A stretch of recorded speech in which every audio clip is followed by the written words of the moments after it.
सत्यानन्दचिदात्मने सर्वान्तरात्मने श्रीमद्वेङ्कटेशाय मङ्गलम्। स्वतः सर्वविदे सर्वशक्तये सर्वशेषिने सुलभाय सुशीलाय वेङ्कटेशाय मङ्गलम्। परस्मै ब्रह्मणे पूर्णकामाय परमात्मने प्रयुञ्जे परतत्त्वाय वेङ्कटेशाय मङ्गलम्।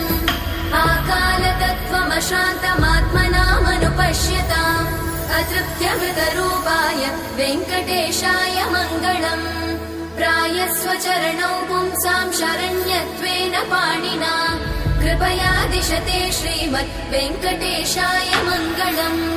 दयामृततरङ्गिण्यास्तरङ्गैरिव शीतलै अपाङ्गैः सिञ्चते विश्वं वेङ्कटेशाय मङ्गलम्।